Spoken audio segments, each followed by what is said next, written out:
Good day and welcome to the Onsen Budgie Smugglers with Yoshi and Crash. I'm coming to you today from Melbourne, Australia. And Yoshi, how's things in Kyoto, Japan? Good morning, guys. Thanks for watching. Um, the town is overcrowded now, quiet, I think. Then simply it's all over. Like I don't like it. Too many people, I can't handle it. So that's why I went to onsen in Amagasaki on Tuesday, and the lady over there is very, very warm. I feel comfortable and relaxed over there. Nice on as well.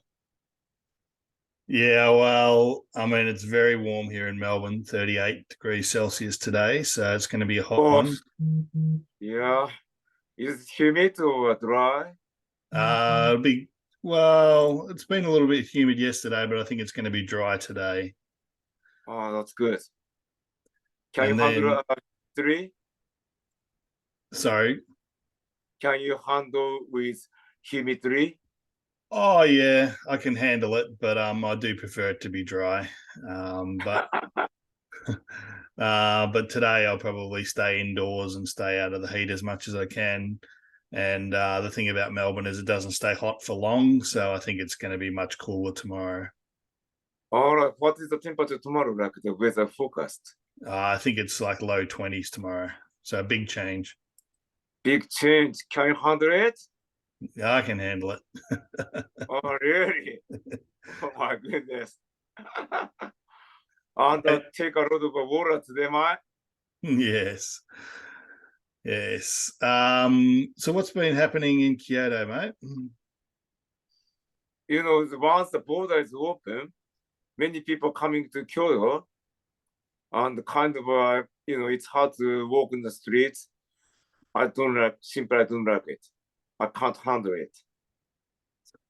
Yeah, well, it's a kind of a quiet time here in Melbourne this time of year. I mean, lots of people have taken their children away for school holidays, so they'll go to the country or go interstate, have a bit of a holiday, and then back to work. So some people have been back at work this week, starting back, Yeah. but some people have a couple of weeks off and then be back at work sort of at the end of January. So it's kind of a quiet time in Melbourne.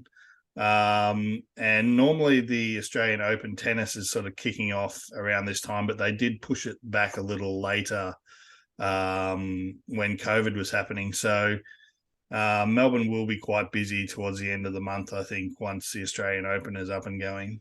The tennis, that is. All right, nice. Yeah. Are you watching the tennis at the court or watching on TV? Or? Yeah, look, I'll watch a bit on TV. Some years I have been to the Australian Open tennis to watch. I'm not a big tennis fan, but I do enjoy it played, at the highest level. So yeah, I'll be watching a bit on TV, I think. Oh, that's good. Have you ever played tennis before? Yeah, when I was a child, I played junior tennis on a Saturday morning. On a Saturday afternoon. But I'm much more of a cricket fan and enjoy playing cricket more. So I changed over to cricket as soon as I could. But I did enjoy tennis. It's a good game. All right. That's a shame, but I'm happy to hear that you enjoy playing cricket. Yes.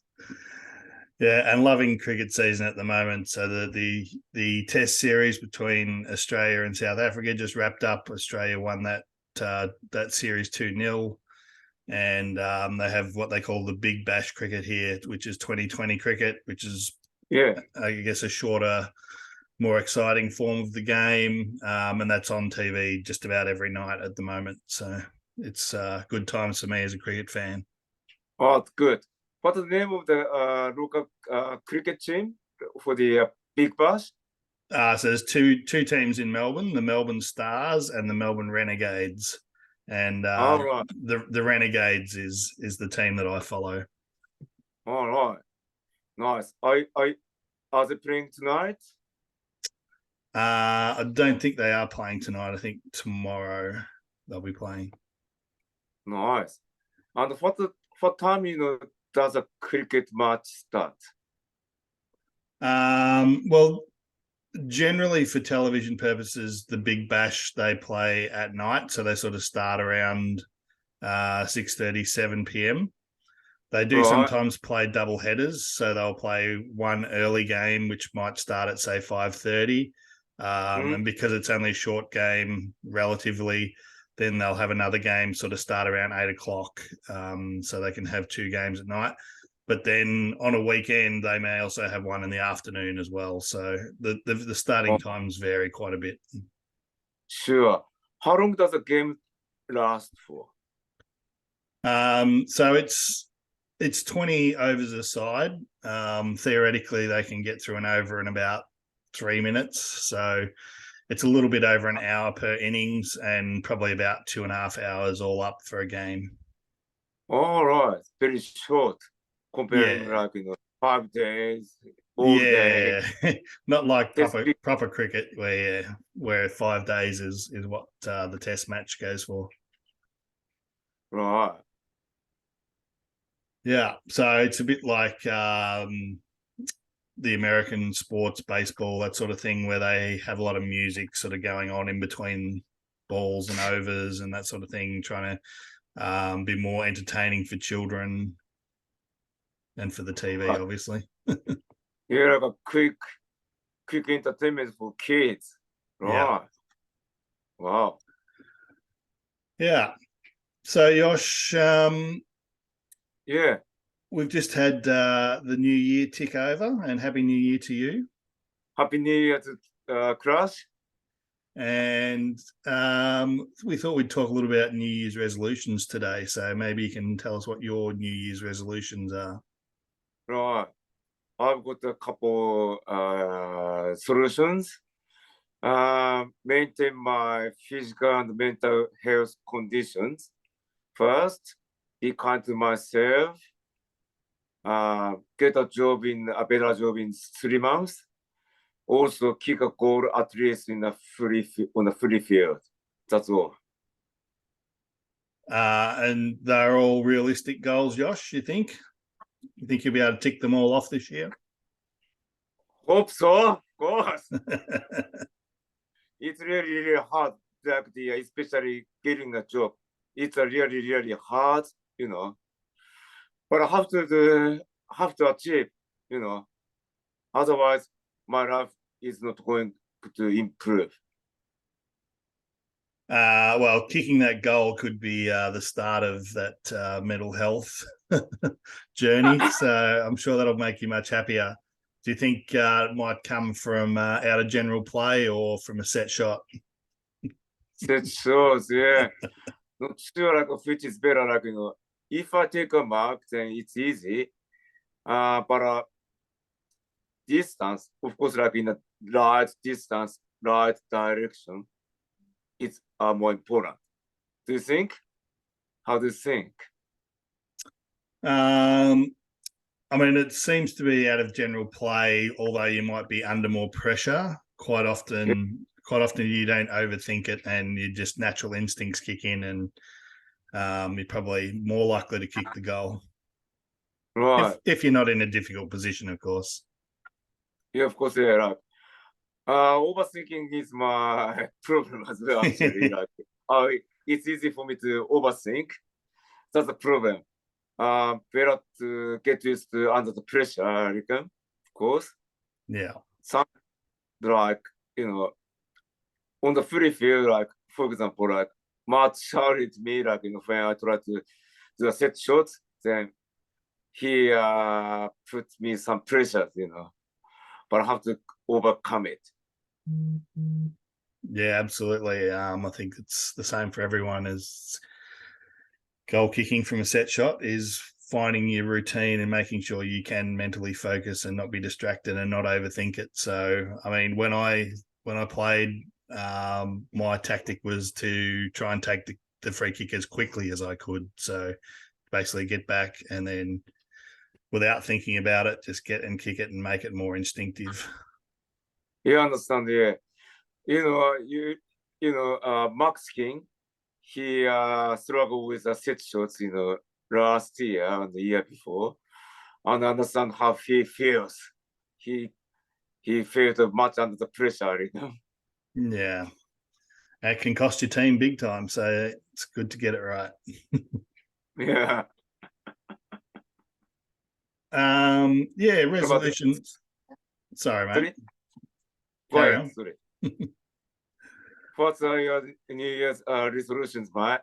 Yeah, so I mean, I'm not a big maker of New Year's resolutions, but when I had a bit of a quick think about it, some things that I do want to do this year is to get my website World Footy News back up and running in terms of writers. So I need to recruit some writers and get that going, so we can get a good coverage of the International Cup in 2024 when it comes around. That's Sounds sort of good. writers have sort of drifted away and gone into other things. And during COVID, we really went to very minimal coverage. So looking to get that back up and going. I've got to get myself a new job, so that's definitely a big one for me this year, and one I want to knock off early in the year. Yeah. And assist my son through his year 12, which is the final year of high school this year, and make sure he gets through that okay. So they're the big ones for me. That's good. How do you recruit the writers for World Free News? Like, are you posting anything on the Facebook or like Yeah, go on that's a right. local free and ask people, or how do you? Yeah, What are the approach? looking through social media, posting it up and seeing if I can get some people who are interested. And then also maybe reactivating some of the old writers and encouraging them to come back and start writing again. That's good. For about going to the free march and ask people to do, or maybe having like a event like going to the free pub and talk to people. Yeah, that's right. And yeah, that's exactly it. So if you do meet people who are interested in that sort of thing, encouraging them to get on board. Yeah, that's good. So news this week, Yoshi, you've got some news from Osaka. Yeah, fuel over supplies as large manner spotted near the mouth of Osaka's Yodo River. So I'm guessing that's probably a whale. Yeah, Tell us about the Yodo River. Yodo River is a big river in Osaka, like pouring onto the Osaka Bay. It's a big river in Osaka anyway, And connecting to the Osaka Bay. and is there normally sort of much wildlife in that bay in terms of dolphins and whales and orcas, that sort of thing? Not really. It's very unusual. Yeah, right. So was it a whale? Was it like your fuel came into the river on Monday morning, and it was spotted by a local truck driver. What kind of whale was it? Do you know? I'm not sure, like 8 meters length. That's what I heard in the news. Yeah, wow. Have you ever seen any whales yourself? Uh, Probably in the aquarium or probably somewhere in New Zealand, I reckon, but I'm not 100% sure.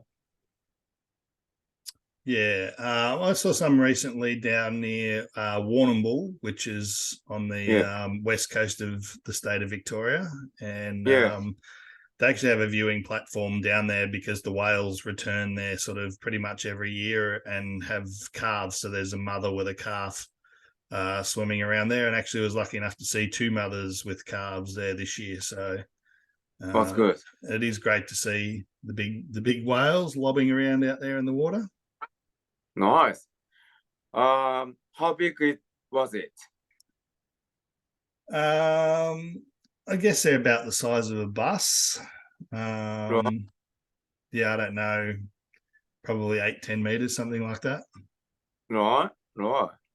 And then the calf is, probably 2 meters. Carp, Yeah, right. yeah, Wow. Wow. Interesting. yeah. So news from Melbourne. Yeah. The Melbourne Victory soccer team are in trouble, and they had sanctions announced this week. Right. So, Actually, yeah, go ahead, yeah, Yosh. I heard the news, um, some football fans, like soccer fans, went to the field, like, because they are unhappy about, with Football Australia for having A-League grand finals in Sydney, right? Yeah, Then they set a lit a fire on the field. That's what I heard from the news. yeah. So they threw flares out on the ground, and that's a bit of a no-no. But then the goalkeeper actually threw one of the flares back into the crowd, Yeah, yeah, which upset the crowd, and they all came running out onto the ground. And the goalkeeper was attacked, and the referee yeah, was assaulted as well. So the game stopped and they all went off. But yeah, this week, Football Australia, that manages the National Soccer League in Australia, announced the sanctions and the fines for Melbourne Victory, yeah, sure. which was in dollar terms a total of 550,000 Australian dollars. Wow, lots of money.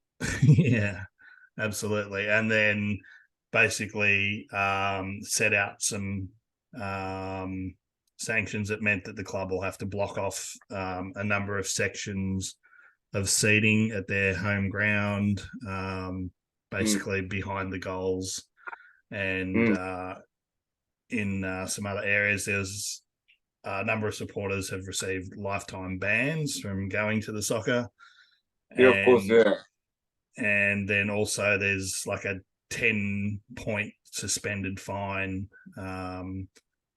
for the club if anything else happens between now and the 25-26 season. So they have to behave themselves, otherwise that's going to come into play as well.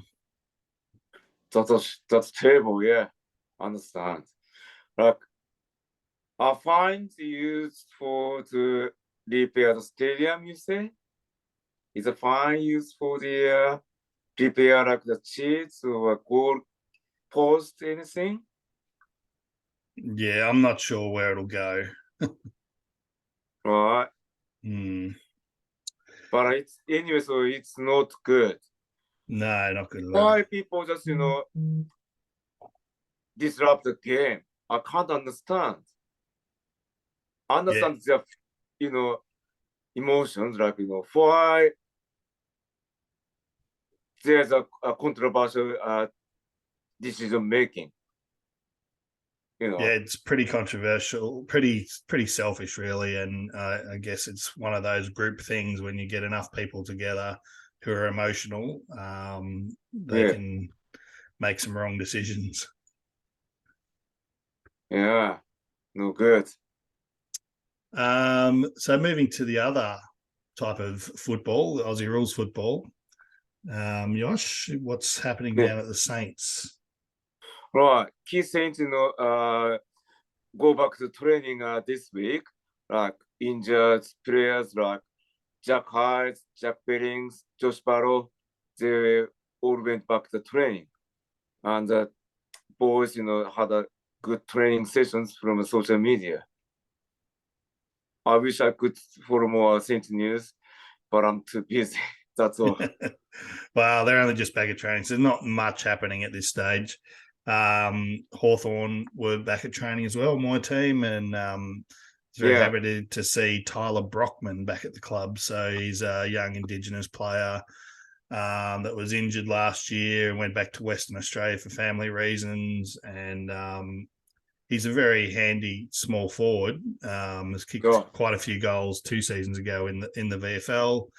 and looked very promising. But quite often, young players from interstate, if they are having family issues and injuries, it kind of looks likely that they might go back to their own state and want to leave the club, maybe go Yeah, play for the West Coast Eagles or Fremantle or something like that. But he was yeah. back and reportedly, looking very happy and training hard. So that's That's encouraging good. for me.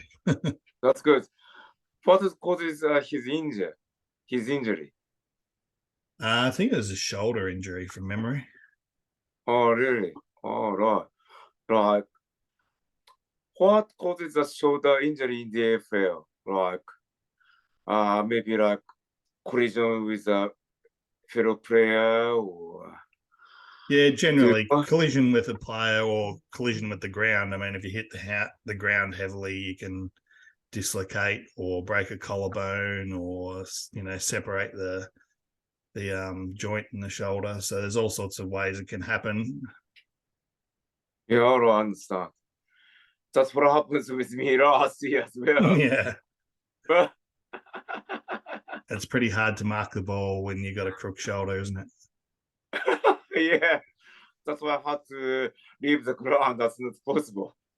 Yeah, and then obviously also because there's so much contact that you do make with other players shoulder to shoulder, you don't want to be playing with a hurt shoulder. Sure. All right, Yosh. Well, I think that just about wraps it up for this week. Yeah, So I think with things being a bit quiet, we're going to take a little bit of time off.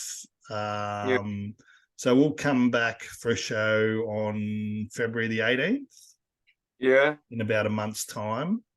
And yeah. then we'll be back again on, I think, March 11th, just before the AFL season kicks off, because Oh, the beautiful. Richmond Carlton match on March 16th is the first game of the Yeah, season. right. Are you a fan of the Richmond versus Carlton every year? Or do you want Yeah, something yeah. else? No, I don't mind it. I think it's good. Oh, really? Yeah, yeah. I think it's become traditional. Let's keep it that way. There's plenty of room over that week for everyone else to play their first game. You don't have to be first. It doesn't really matter that much. Yeah, right. Hopefully, it's that we finish nice again. The Richmond Tiger finish nice again. Well, yeah, look, wouldn't worry me too much at all. Oh, really? I can't stand Richmond after the watching the Saints versus Richmond in the finals in 2020. Oh, mate, you'll get your chance for revenge this year. Sorry, You'll get your chance for revenge this year. just my hope so. Lost the boss. All right. Well, good to chat to you, Yosh. 2023 is going to be a big one for you and for me. Just my, All the best, mate. See ya. all the best to you.